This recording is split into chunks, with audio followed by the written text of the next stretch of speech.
Hello, everybody, and welcome to this episode of Microbrew, Milwaukee Brewers chatter from the Milwaukee Journal Sentinel. My name is JR Radcliffe. I am joined by my colleague, Todd Rosiak of the Milwaukee Journal Sentinel. He was in Philadelphia as the Brewers got swept for the first time this year. Low-scoring affairs, but obviously not the best showing for the Brewers yet this year. They end up taking 2 of 3 in Detroit, including a very lopsided 10-0 win that we'll talk about. But mixed bag, not the end of the world. The Brewers are still comfortably in front in the National League Central. And I happened to chat with Gordon Wittenmyer of the Cincinnati Enquirer. He's also technically our colleague in Gannett. He covers the Reds. He just finished the Reds-Cubs series this weekend, and I chatted with him on his observations about the Reds. That is a team that the Brewers will be facing later this week. The Blue Jays are also in town. Brewers are at home here at American Family Field, starting with the Blue Jays on Monday. Todd, thanks for joining me again, my friend. I feel like it's unfair to keep talking about pitching with this team because the pitching is actually holding it together. They're doing their part. The offense has been fine, and the offense fine to good, and the pitching has done what it can.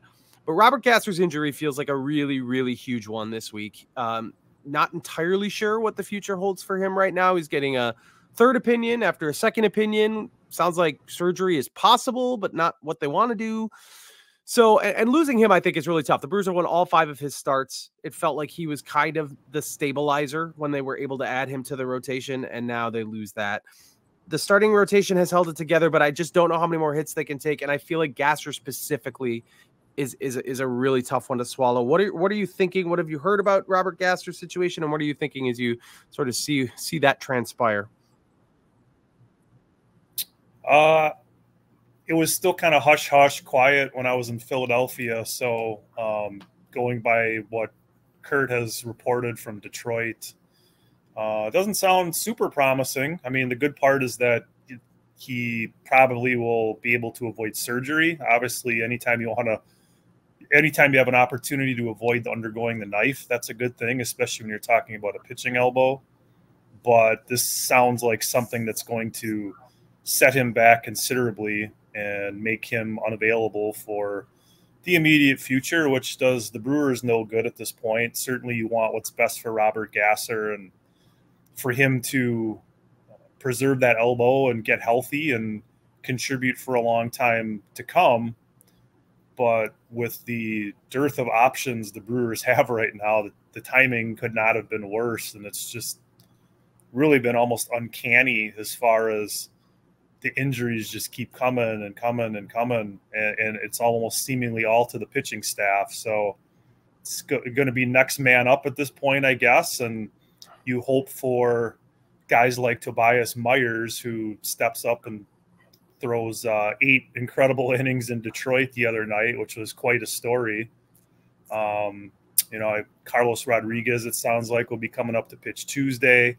So you just got to keep hoping that these young guys, these unproven guys, guys that you're not really maybe necessarily expecting a lot out of, continue to step up, because that's what they've really done to this point. And they're getting the requisite innings out of the starters, and then the bullpen is taking over and just doing a tremendous job. Going into Sunday, I believe the bullpen was ranked second in the majors in ERA, and a bunch of other categories as well. They're ranked pretty highly, and considering the amount of innings they've had to pitch with all the injuries, it's been an incredible performance. And then factor in the fact that there's been no Devin Williams this year. Yoel Payamps has taken a big step back in terms of where they're using him. He's no longer what I would call the money high leverage guy. He's kind of pitching where he fits in. All things considered, it's been a tremendous job so far by the bullpen. Yeah, for sure. They've found a way to make that work. And Chris Hook, credit to him, to Jim Henderson, to everybody associated with the bullpen to make this happen. Charlie Green as well, of course. Nestor Corredor. We should say all their names. There's a lot of people helping hold this thing together. Pat Murphy, even. And at this point, I think you get this far into this season, I don't think I necessarily have to say, can it keep working? Because it's worked for 2 months, almost 2.5 months now. So it probably can continue to work. But that also implies that some starters are going to be available and healthy. And I don't know if we're going to have that as we get deeper into the season. What do you know about Carlos Rodríguez? He's a guy that we're probably going to see on Tuesday, like you said, coming up from AAA. He was with Robert Gasser as the co-pitcher of the year in the organization last year. He started out really slowly at AAA, has really picked it up. I don't think he's going to be a wow factor guy, but he's possibly a steady contributor. Not too far below Robert Gasser in terms of prospect potential. But what do you know about him, and what should fans expect? Two things that jump to mind with Carlos Rodríguez. Number one, just in some of the conversations that I had with him in the spring, very cool customer. And if you look back at his experience in the Brewers minor league system, you can point to the start that he made for Team Nicaragua in the WBC, and the fact that he was starting a game in the WBC as a youngster, several miles from where he grew up in the Miami area, and pitched really, really well in a kind of a pressure cooker situation like that. That tells me, number one, that I don't think he's going to be necessarily phased by coming up to the major leagues like maybe some guys, young guys are, and understandably so. Just strikes me as a really cool customer. Very control-oriented pitcher. He's not going to overpower you with his stuff, but he'll throw the kitchen sink at you, lives on the corners, and location is obviously going to be crucial for him. And the other thing was a story I wrote a couple weeks back where I talked to Rick Sweet for a while, the Nashville manager, and looking at Carlos Rodríguez's numbers, they were frankly pretty ugly the first month, 5 weeks of the season. And come to find out, according to Rick Sweet, Carlos had a really difficult time adjusting to the automatic ball strike system that they're using in AAA this year, and he attributed a lot of his struggles to that. And once he kind of got over that hump and got used to how that system works and kind of got into the flow with it, his numbers fell in line accordingly. And he's 5 starts now since being named or since he started kind of this role that he's been on, and was just recently named the International League Pitcher of the Month. So he's been able to string together a number of good starts, and it's no surprise with the Brewers in the position they are, needing starting pitching. When a guy is pitching the way that Carlos Rodríguez is, it's not a surprise to see him enter the conversation. I did ask Pat Murphy about Carlos in particular when we were in Philadelphia earlier in the week. The other name I threw out there to him that he said has been in the conversation as well is Chad Patrick. It's a right-hander. It's the guy that the Brewers got in exchange for Abraham Toro from the Oakland A's in the offseason, and would not surprise me in the least if Chad Patrick is the next guy in the pipeline whenever the Brewers do need another starting pitcher, which the way things have been going probably is going to be relatively soon. So just a couple more names to think about here moving forward. Yeah, the Brewers are fortunate that their minor league system is stocked with starting pitchers. A lot of those guys are not ready, but a lot of them are close enough to ready that you could see by August, if there's still a need, they could dip into that a little bit. There's a guy like Logan Henderson who's been moved up to AA, or Brett Witrowski. I mean, these guys are probably not coming up, but that is where their strength is right now. So that's at least some comfort. And if Carlos Rodríguez sticks, fantastic. He's a guy that they've been counting on for a couple of years to eventually be here. This might not be quite the timeline they prefer, but it's not far off from the timeline they prefer. I want to ask you about guys that are presumably coming back at some point. One of them, DL Hall, who is still having some trouble with his knee, and it's not clear exactly when he's coming back. The Brewers just placed him on the 60-man injured list. That doesn't dramatically change his outcome. I think he's still eligible. I want to say June 14th or something like that, which he wouldn't have been back before that anyway. There's Aaron Ashby, who we saw this week. You saw pitch very well. He walked a lot of guys. He had 5 walks. Again, a guy I don't think they quite are ready to have him contribute, but that was obviously by far his best outing of the couple that he's had this year. And he seems to, this is 2 outings in a row when you count AAA as well, where he has been good. And then, Jacob Junis, who's still getting healthy and is throwing rehab starts. And we could even throw Tobias Myers in there after his great performance this week. which of these guys is most likely to be a contributor consistently, assuming health, which we can't do with any of them, but which guys do you think the Brewers are really looking at? Like, this guy has to come back, or they really have a big plan for this guy if he can come back? And maybe the answer is just all of them or whoever's healthy. I don't know. I think the health is just the biggest thing right now. It's kind of sad to say, but that's where the Brewers are. They just need arms, and they need guys to eat some innings up. Out of that whole group, yeah, it sounds weird to say. It's kind of scary to say, but Tobias Myers is the guy right now that I look at as this is a guy that can go deep into games now, deeper into games. I think with each succeeding start, obviously he's got to string a few more together, but with each succeeding start, I think the Brewers are gaining a little bit more confidence in him and believing that he can do the job. Jacob Junis, I think, is going to be interesting. They certainly haven't been rushing him back, and I think what they're doing is they're trying to get him built up enough to where he can come in and immediately throw 4 innings or so, maybe 5, and then continue to stretch out after that, assuming he's able to stay healthy. The rest of those guys really are wild cards.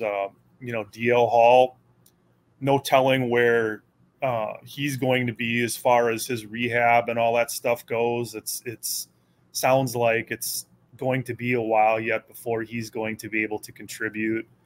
The Aaron Ashby, his start in Philadelphia certainly was something to build on, and I think that was really good for Aaron Ashby's confidence, if nothing else. I believe he really needs something to kind of stake his flag, stick his flag in the ground and say, hey, I'm finally making some progress. The control is an issue, but to be frank, control has always been an issue with Aaron Ashby, even going back to when he was healthy and he was throwing a lot harder.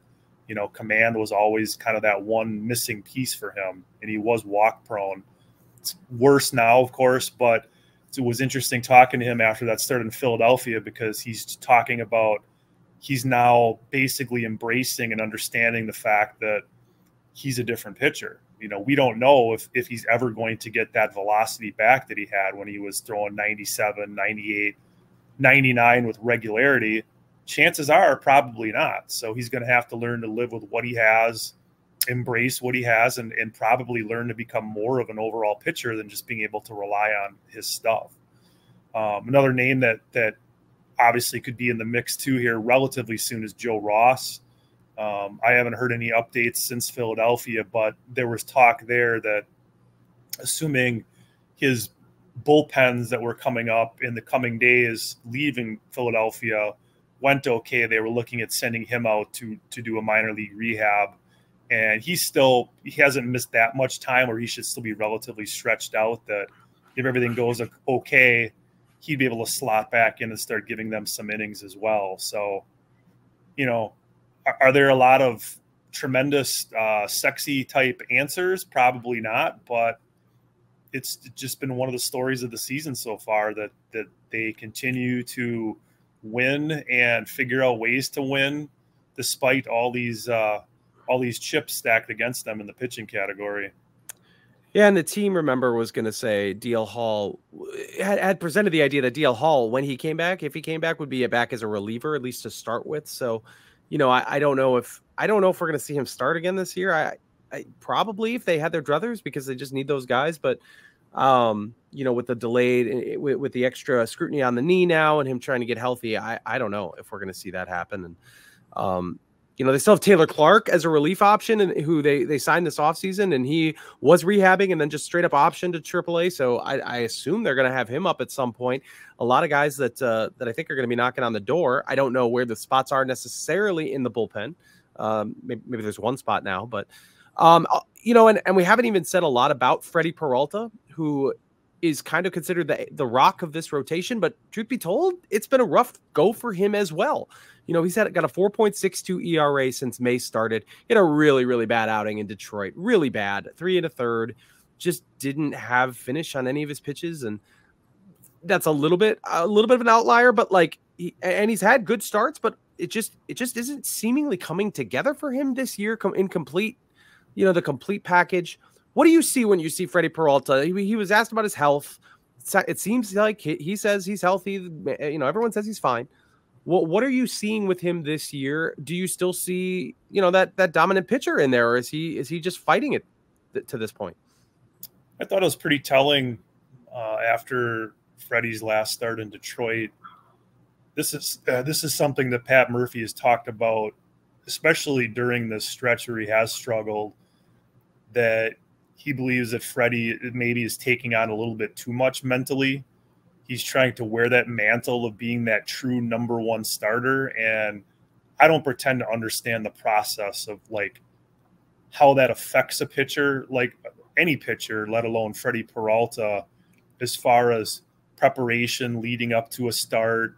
You know, does that mindset when you go into a start make you overthrow? Does it make you overthink? How does that affect your performance? But Pat Murphy, in the time that we've been dealing with him as manager, has been very frank and open and honest about a lot of things. And to hear him talk about that with Freddie is kind of telling. And there's no questioning Freddie Peralta's work ethic, you know, his desire, his preparation, anything like that. So maybe it is something mental that he's just trying too hard.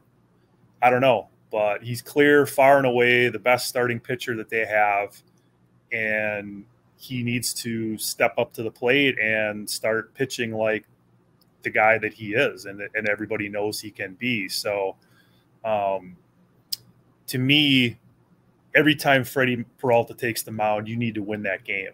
You know, like that's a guy that you have to pencil in wins for. And I didn't go back and look at what the Brewers' record is in his starts this season, but I would be interested to see if they're even 500 in his starts or just slightly over 500. It needs to be better than that. It needs to be a lot better than that. So, you know, Chris Hook knows Freddie Peralta better than anybody out there, and I'm certain that they're putting their heads together right now and trying to figure out what they can do to, you know, get him back on track, whether it's on the mental side, whether it's pitch mix, location certainly is always going to be a factor.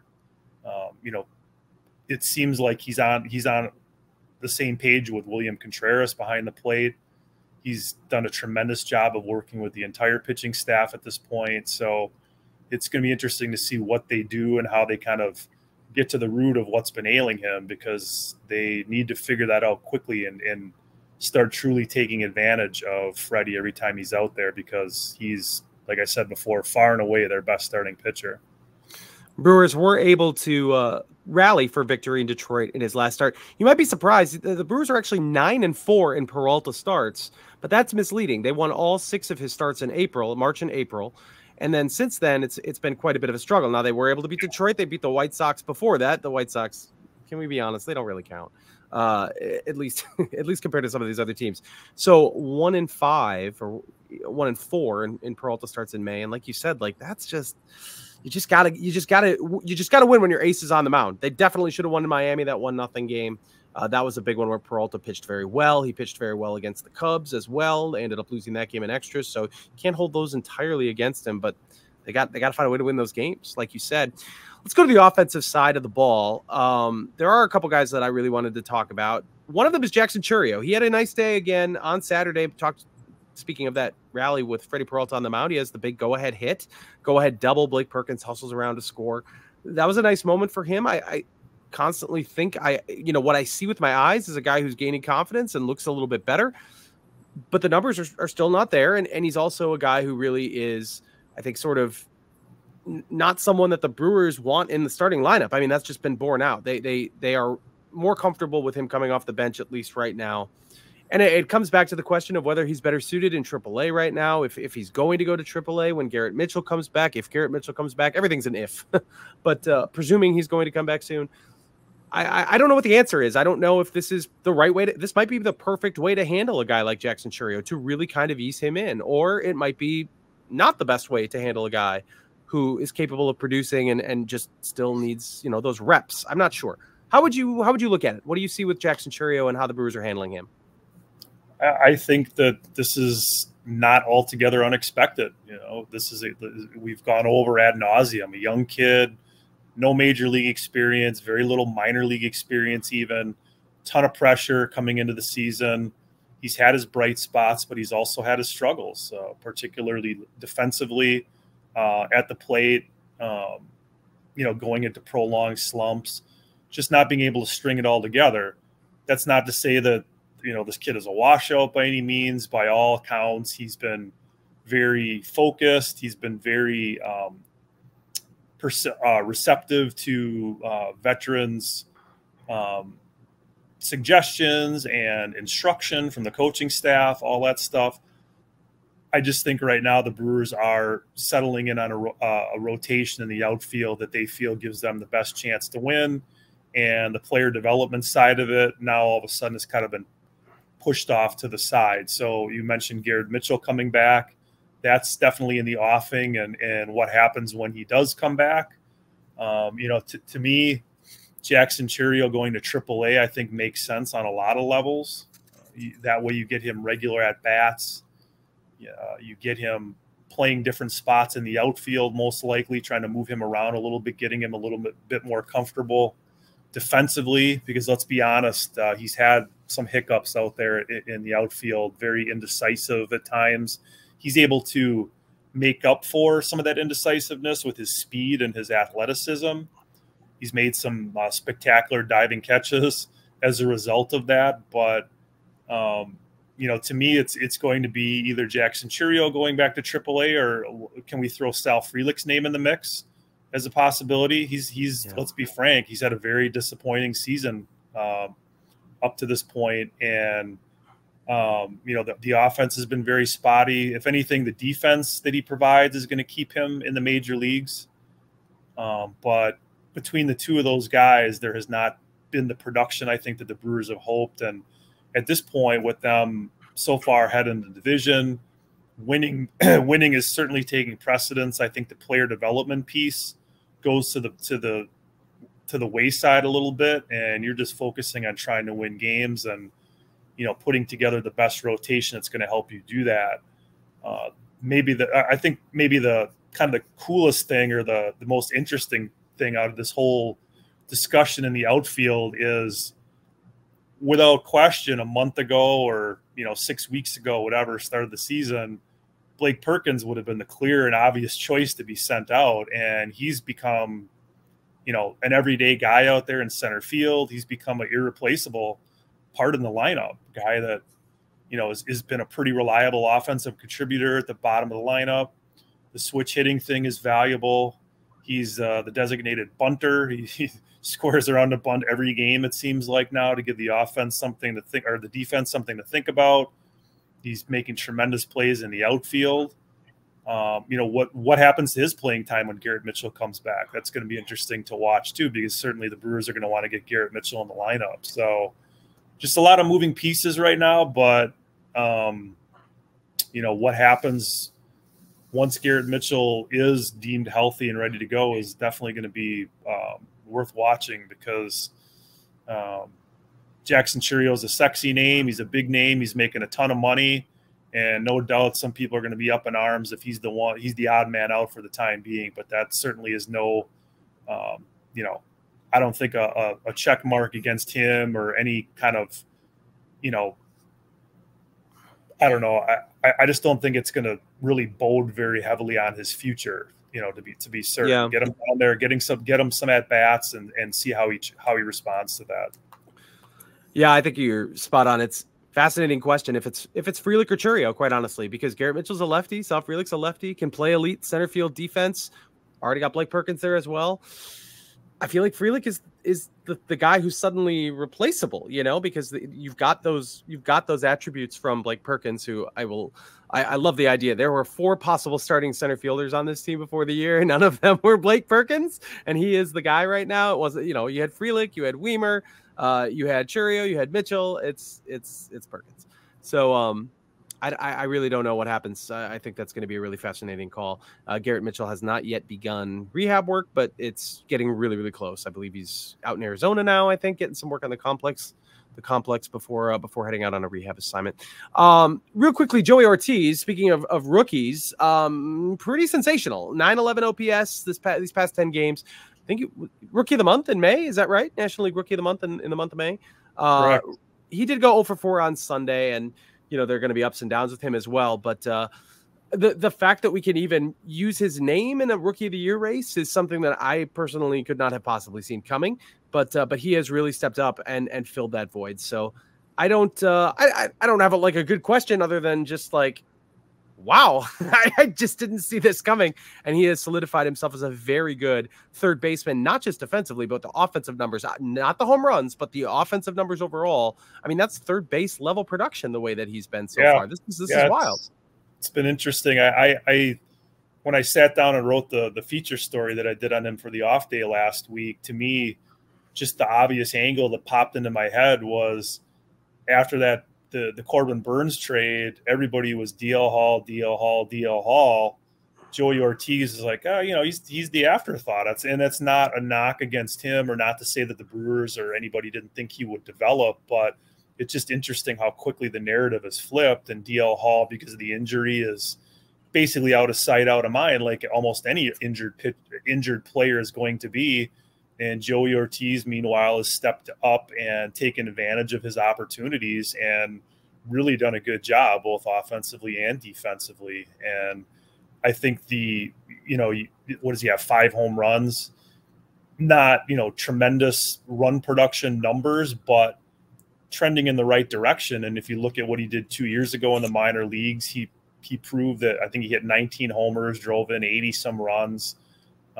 Is he going to be a third baseman long-term? Probably not. He's probably the Brewers shortstop moving forward, assuming Willy Adames is not back after this season. So some versatility there. I love his attitude. He's a real gamer. DL Hall told me the other day he's just kind of a baseball rat, just loves the game and just is always trying to improve himself in every category. Not verbose, doesn't have, not a flamboyant player by any means. He's just a gritty baseball player is the best way to put it, and been a really good fit for this team. Love the Dickie Thon mustache. Dickie Thon, I should say. Mustache. I asked him about that. I said, what is the deal with the mustache? And he said, I don't know. I just tried it one day and I started playing well, and now I'm going to keep it. And, I don't want to mess up a good thing. And he said in the past, he's been willing to experiment with facial hair. And I said, if this continues, grow it, do a Raleigh Fingers handlebar. Would you be in play for that? And he said, yeah, maybe I could possibly entertain that. So showed a little bit of personality there and had a little bit of a laugh. But yeah, good look, throwing it back to the 80s, 90s kind of thing. Yeah. I'll be curious as Rookie of the Year unfolds, and maybe he stays in the mix and maybe he doesn't. He's one of I think he's the top offensive rookie at this point in the National League. But obviously you've got Imanaga and Yamamoto, who are both having solid years. They're going to be the top candidates at this point. And then the question is, well, do you want to reward guys who have been professionals playing at a pretty high level for a long time that just happened to be in their first year Major League Baseball? Certainly there's precedent for that. That's probably going to be how it goes, quite honestly. But you could see some voters being like, it's not really the true spirit of Rookie of the Year. Maybe Joey Ortiz gets a little bit of traction there. I don't know. Long way to go, of course. All right, let's move out of the big picture stuff and move into some of the more granular details from the week that was. It is 3 up, 3 down. Todd, you want to get us started? Yeah. How about an up? Frankie Two Scoops in Philadelphia. What a great time going back there to see him after I hadn't been to Philadelphia since 2017. And for anybody who knows me and follows me on social media, my little gambit is the press dining and where we can get good food, and no place better than Citizens Bank Park. They take great care of us there. And Frank is right at the top of my list in terms of hospitality. Like I said, I haven't been there in 7 years, and he remembers names. And first thing he did when he saw me in the press box was come walking in with a big, gigantic drum of the favorite ice cream that we like there. It used to be Graham Slam. It is now called Graham Central Station because it's made by a different company. But every day I was in there, I got double helpings of ice cream and got a chicken cheesesteak mixed in there as well. So I left Philadelphia very satiated and probably about 5 pounds heavier than when I arrived. So always a good thing. And for the long hours that we put in at the ballpark, it's always nice to be taken care of in the culinary area.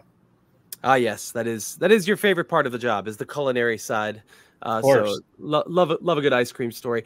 I am going to start with William Contreras getting a day off on Sunday. Finally, the catcher who has been working tirelessly has been in the lineup along with Willy Adames. Adames was still in there on Sunday, so his streak of games started, goes back to the beginning of the year. I have a conspiracy theory that I want to run by you. When Willy Adames and William Contreras last week lobbied to get back into the lineup, it happened to be a day that Mike Vasallo, Brewers media relations director, had put a note in the Brewers notes saying that they were the two of them. It was the most consecutive games to start a year that a pair of Brewers teammates had started. It was like the fifth longest streak, and the top streak was like 4 games away. Well, they went ahead and continued this streak of most consecutive games played by teammates to start a season, and then they broke it on Saturday. And then Sunday, William Contreras finally accepts his first day off.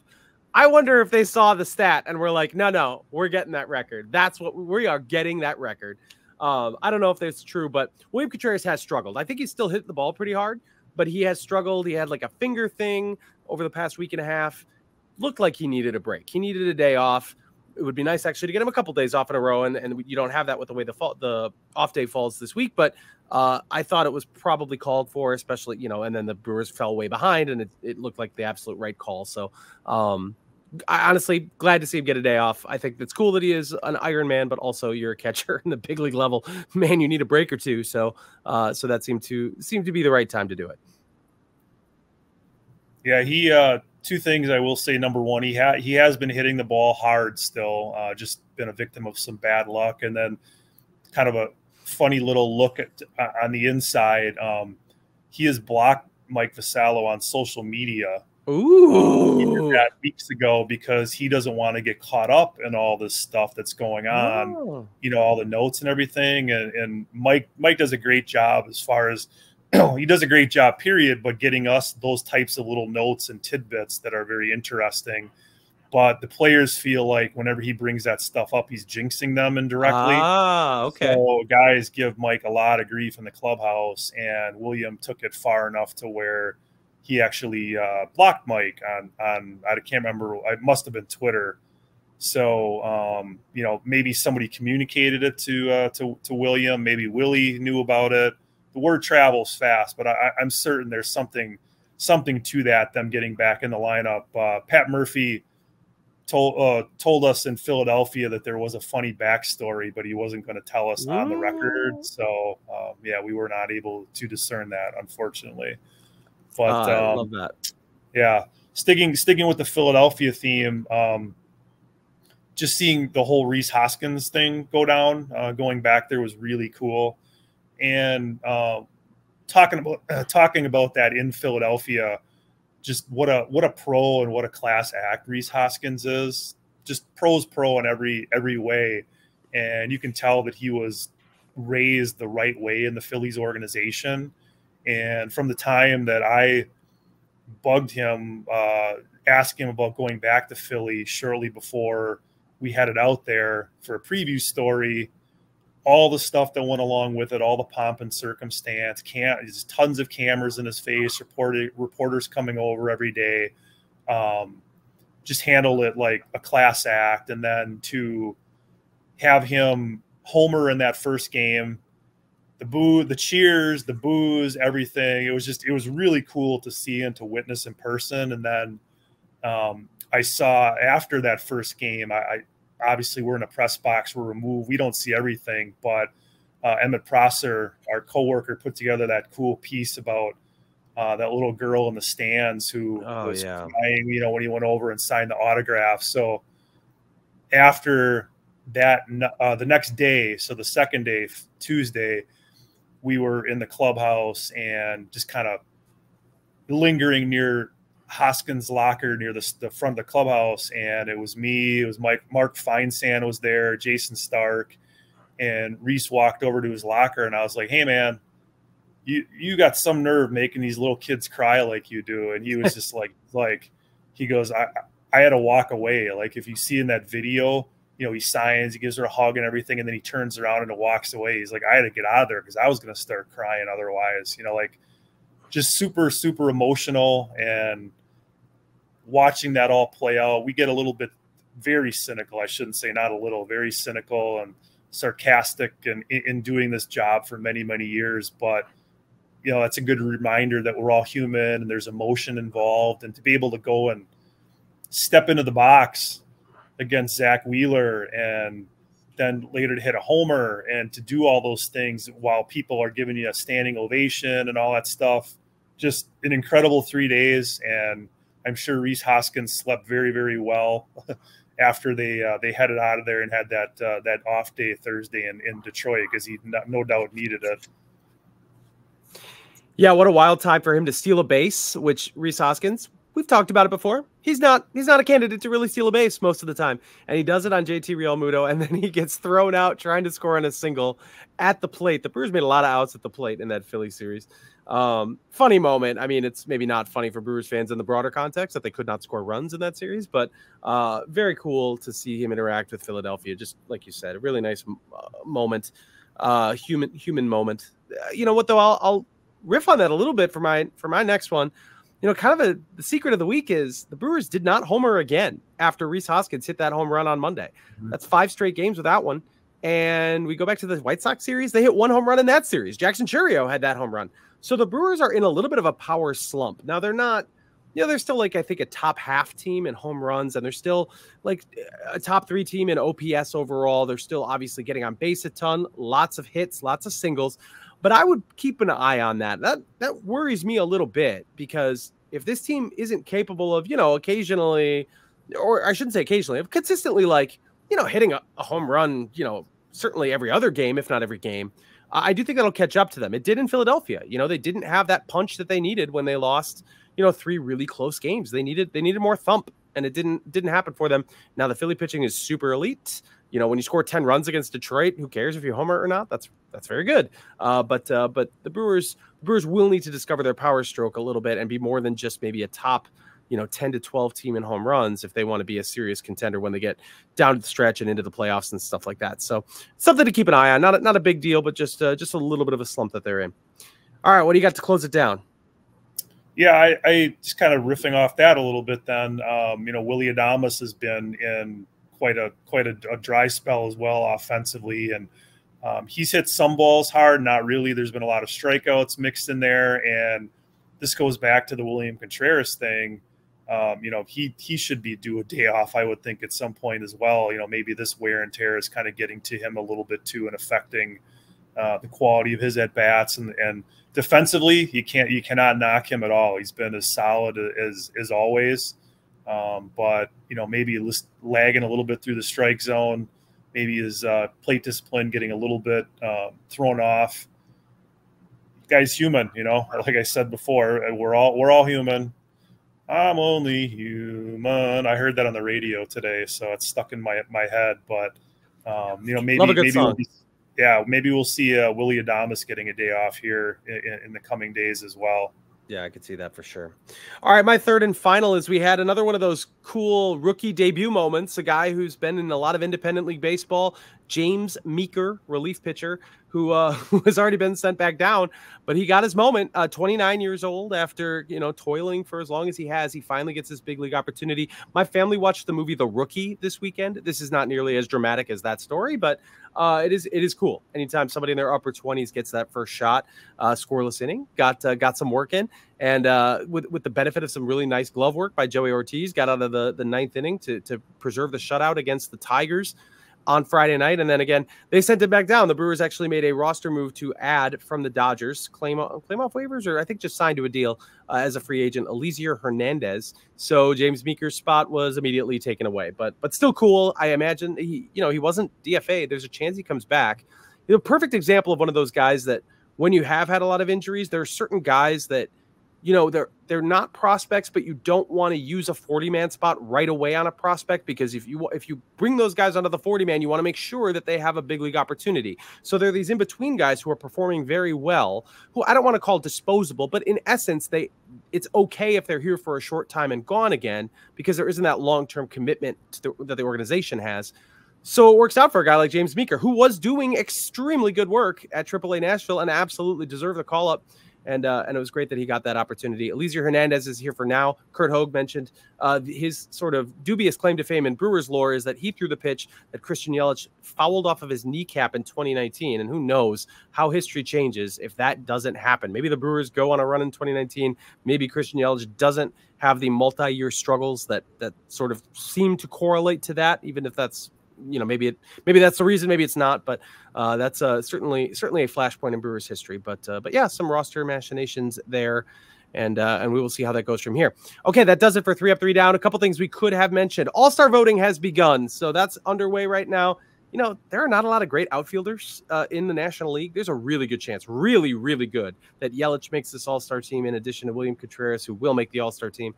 And then I don't think Blake Perkins really has a shot, but it's not even inconceivable. There isn't a ton of great center fielders in the NL this year. So Joey Ortiz has a conceivable shot. Brian Hudson could get in there too. So that's something to note. That doesn't all apply, that you don't vote for pitchers, for example, but all-star voting is underway. Bryce Terang had a really good moment on Saturday where he tagged up, snuck in at third base on a ball that didn't look like he'd be able to get from second to third. He ends up scoring, would not have otherwise. That was a big run in a 1-run win over the Tigers on Saturday. And I think that's what we got. So that's it for the present. Let's go back in time a little bit, looking back at a key moment in Brewers history. It's Remember When. Todd, this is a moment a lot of people know about. Do you remember the Steve Woodard game? Were you following the Brewers at all in any capacity when he threw that one hitter against the Toronto Blue Jays? Say hi to Ernie, by the way, everybody. Yes, Ernie the cat, if you are watching on YouTube, making an appearance. Ernie! Welcome to the show, Ernie. Oh boy, this guy is something else. I do. Of course, I was following the Brewers then. I do vaguely remember. I don't remember a lot of the details. I want to say it was against the Blue Jays. Am I right there? Indeed. Yeah. Yes. Yeah. Was it like 8 innings, 1 hit, or something like that? I mean, I know kind of the general parameters, but that's really about it. So the Blue Jays are coming to town this week to American Family Field. That's part of the peg to this. Also, Tobias Myers, 8 innings, 1 hitter. Something none of us saw coming. We haven't really dwelled on that, but about as crazy actually an outing as what Steve Woodard did. Now, Myers already had starts under his belt. It wasn't a 1-0 game. It was a 10-0 game, so not as dramatic, but crazy start by Tobias Myers this week. And I wanted to talk about Steve Woodard, which I actually haven't done on Remember When before. So here we go. We'll give a brief recap of what happened July 28th, 1997. Steve Woodard, he's from Woodward, Alabama. Or Huntsville, Alabama. My notes are confusing, but he's from Alabama. He's a 5th-round pick in 1994. The Brewers were in this stretch where they had double headers on back-to-back days. Thank God they built a roof. They had double headers on back-to-back days against the Toronto Blue Jays. And you know what? The Brewers won all 4 games. It was actually part of an stretch of 8 straight wins. They had swept the Tigers over the weekend, and then they come into, so here again, Tigers into the Blue Jays, connections. And then they get into this situation where they got 4 games in like 41 hours or something like that. And this was the first of those games. There's only 18,000 people in the stands to see Steve Woodard's major league debut. They needed him because they were out of pitchers. I mean, they had 4 games in 41 hours, and Jeff D'Amico was hurt. So they needed somebody to fill the void. They call him up. And he outduels Roger Clemens. He allows a leadoff double, just like Tobias Myers allowed a leadoff hit, and then continued to go 8 no-hit innings. That's exactly what Steve Woodard did. He allowed a leadoff double to Otis Nixon. He ends up striking out Carlos Delgado and Joe Carter to get out of that first inning, and then he goes on this run. He allows a 3rd inning walk. He retires 17 consecutive batters after that. Mike Fetters comes in to get the save. He goes 1-2-3 in the 9th. Roger Clemens, who was unbelievable, won the Cy Young that year. He had 10 strikeouts. Roger Clemens was dealing that day too. And Steve Woodard found a way to go past him. Clemens, I think, was like his 4th loss. I think he was like 16-4, had a 1.52 ERA. It was ridiculous. Brewers got their 1 run because Jeremy Burnett singled home Jeff Cirillo in the 4th. Cirillo had doubled. Burnett was actually picked off first base, and nobody reached base again against Roger Clemens. So they made the most of what they had. I think Clemens retired 13 straight too. So the Brewers did retire 27 straight men with just 1 walk. That was, kind of a secret no-hitter, if not for this leadoff double by Otis Nixon to keep it from being even more memorable in history. The 12 strikeouts, that was 2 away from the club record at the time. It was only 14 by Moose Haas for any pitcher, let alone a guy making his debut. It was the most for somebody in their debut in Major League Baseball since 1974 to have that many strikeouts. So very impressive. This is a guy who only had one start at AAA. He had been mostly at AA El Paso, and they needed to pull him up. So he gets one start at AAA. Can't remember what AAA is at the time. I should know this, but I don't. Tucson, I think. AAA Tucson. And then he had to make that start. It did not last. His second outing, I think he gave up 6 runs in like 4 innings or 3 innings against Seattle. That was the end of the 8-game winning streak. And unfortunately, Steve Woodard didn't end up ever really being a stud per se. He had ERAs in the 4s and the 5s.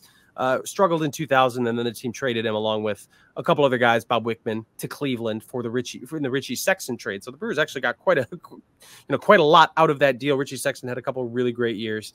Another fun fact is in the nightcap of that very same doubleheader, they turned a triple play. So you get the Steve Woodard performance to start with. If you're one of those 18,000 people that were there for the beginning, more and more people are filtering in for game 2. So more and more people are watching this Woodard thing unfold.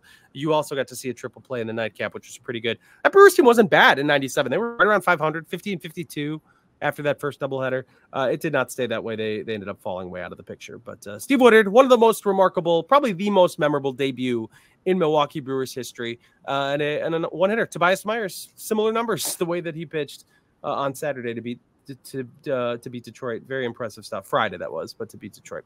All right, that's it for our look in the past. Thank you for listening to that. Now we're going to close it down the way we do every week. It is with Todd's Take of the Week.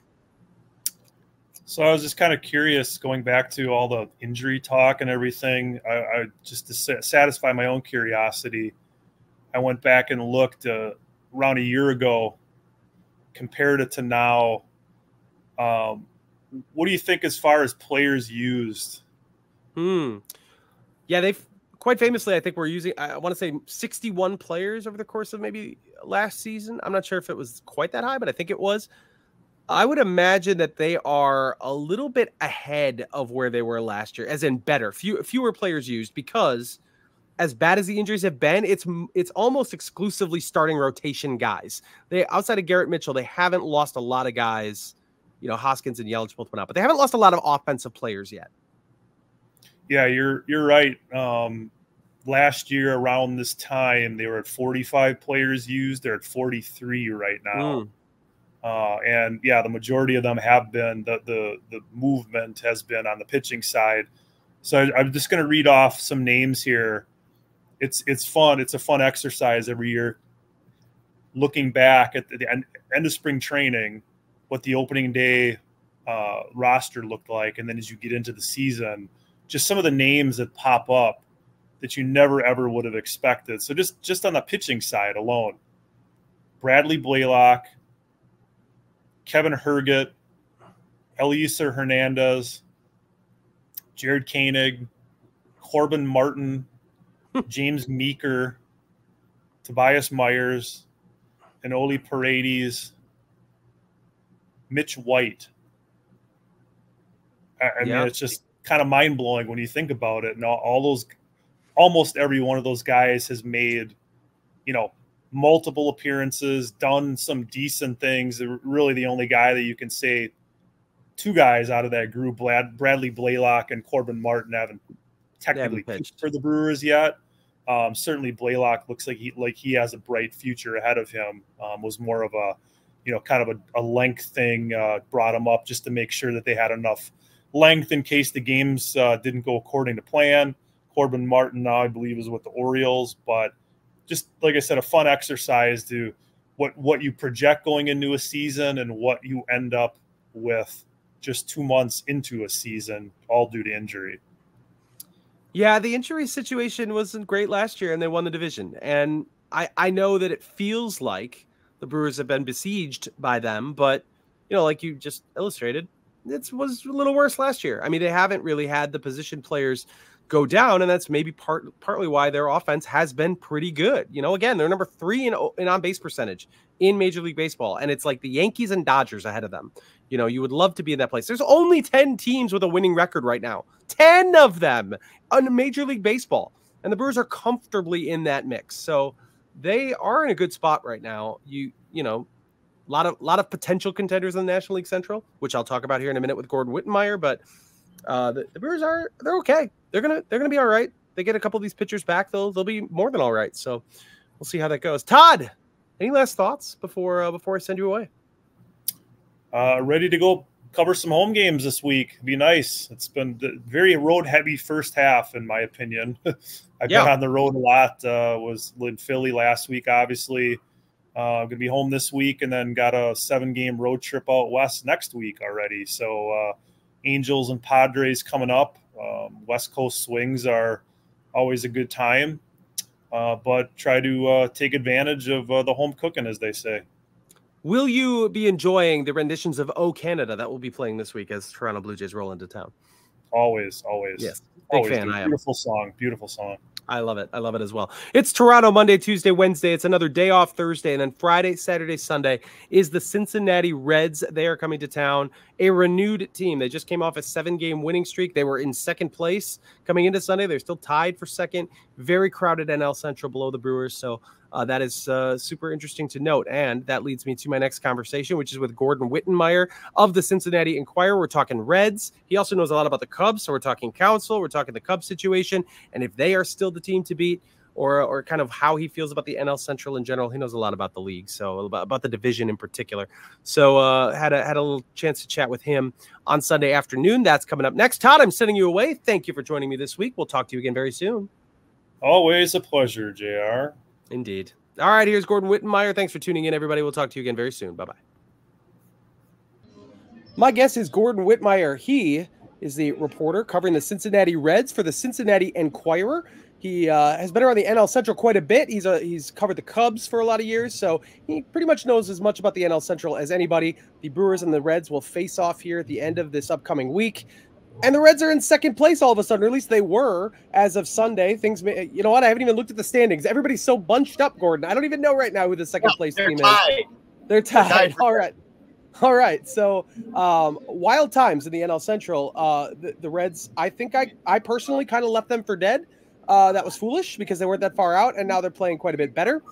I'm just curious if you feel like that's a 7-game winning streak, which ended on Sunday, speaks for itself. They are obviously playing better, but if you feel like they've jumped up in your mind to the point that they can actually contend for the NL Central. I mean, that's what we thought about them coming into the year. It feels like maybe some of that is coming to roost, or how would you what's your report card here in mid-June for the Cincinnati Reds? Yeah, it's kind of what I said when the season started. I looked at this team and I thought they could win 95 games. They got that much talent, or they could win 75 games. They have that much youth and volatility built into the roster.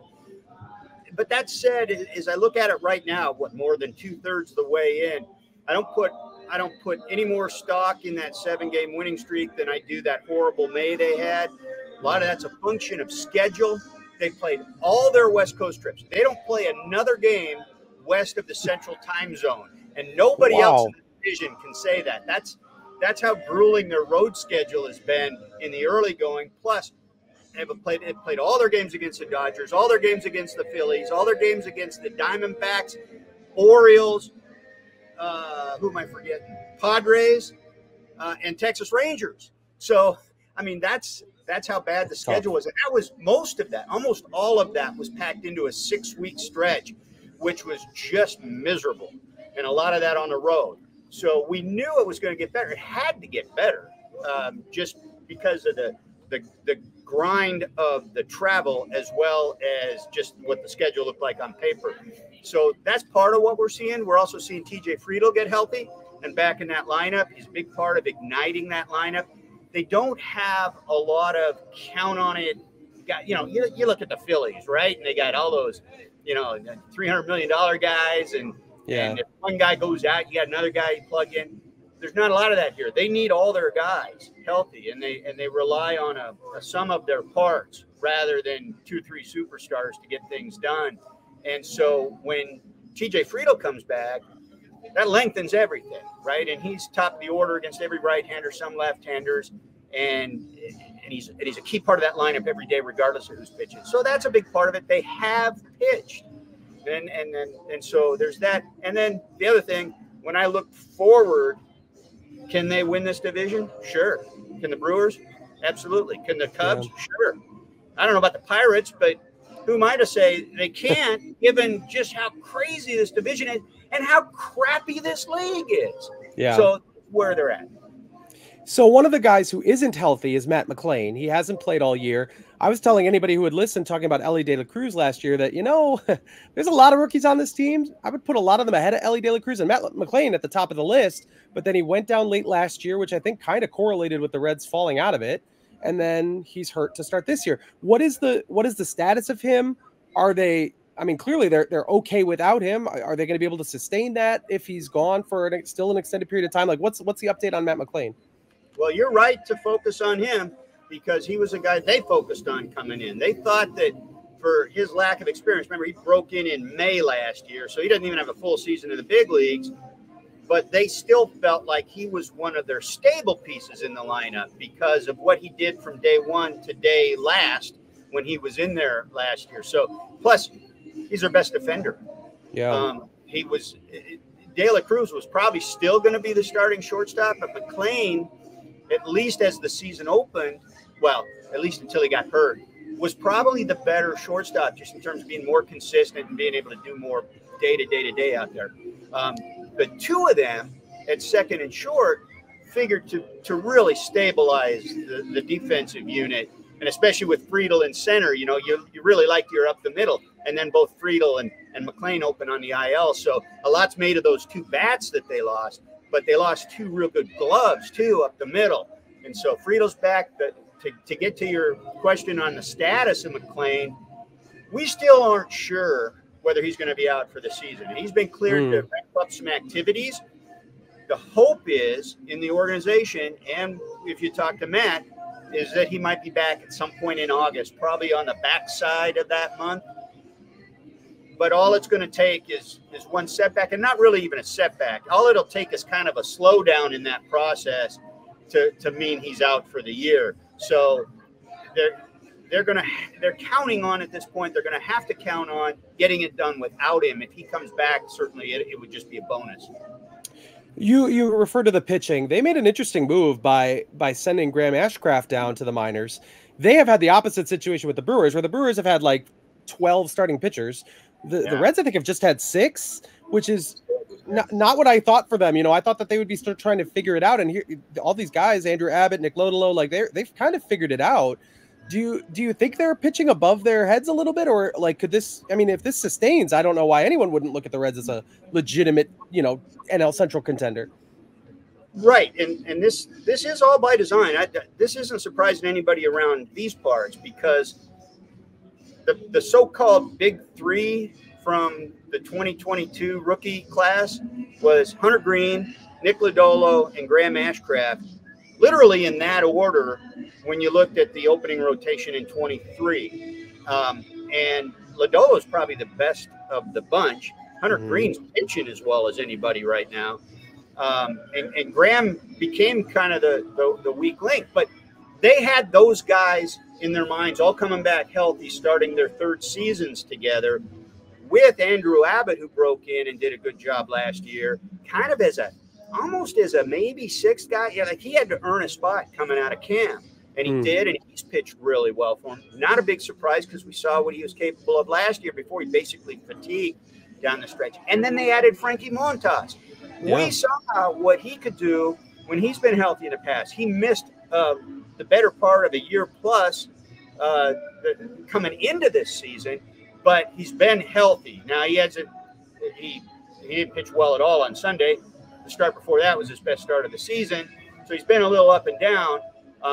But he's veteran stability and a huge upside bet. Like if he stays healthy all year, that's a huge minimum stabilizing force, if not a playoff caliber starter. Then you had Nick Martinez in the offseason, who was an effective swing man for San Diego the last 2 years. He's been really, really good out of the bullpen. He's been less good in the rotation, but usually it's one inning that gets him, so it's certain times through the order and things like that. And then you got a guy like Carson Spires, who got called up for the third time this year, third or fourth time, I'm losing track. Fifth appearance in relief of Montas after Montas got yanked in the second inning, pitched 5 2/3, a career high, scoreless innings to keep them in the game. They were down 4-0 early. They wind up losing 4-2. But he's probably going into the rotation next time. So that's the kind of depth they've got. They knew guys like Spires were coming. He's not even their top pitching prospect. Connor Phillips is. So well, not counting Rhett Lauder, who was last year's first-round draft pick, who just got to Double-A. So they've got some pitching coming too.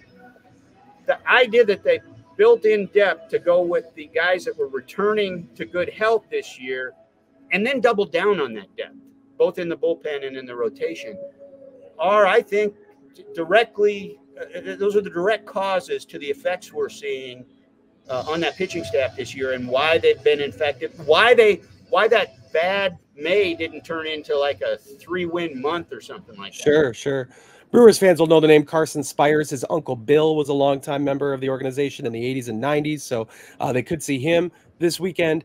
How do you describe Elly De La Cruz? Because obviously he's flashy, he's good. I mean, he's taken a step forward from last year statistically. Yeah. He's still not a world beater, but he is one of their better offensive players, I think, objectively. How do you describe that? I mean, it's probably, I guess you could say nationally a little overrated, but also making progress toward being a really good player. So it's an interesting situation with him. Well, what's not overrated is his tool set. Yes. I mean, the guy is maybe literally the fastest guy in the majors. He was clocked as the fastest guy last year. He might literally have the strongest arm of any non-pitcher in the majors. He has been clocked at over 100 miles an hour. And in addition to that, he can hit the ball 500 feet. He did that in the minors. He's hit it over 450 in the majors. Milwaukee has seen this. Exactly. And so the skill set is there, and the skill set is built for today's game with the rules that came in when he did last year. Mm-hmm. So, and look at his stolen base. I mean, is Trang still second? He is. Last I checked, yeah, but 10 behind Elly De La Cruz. Right? Yeah, compared to De La Cruz. Yeah.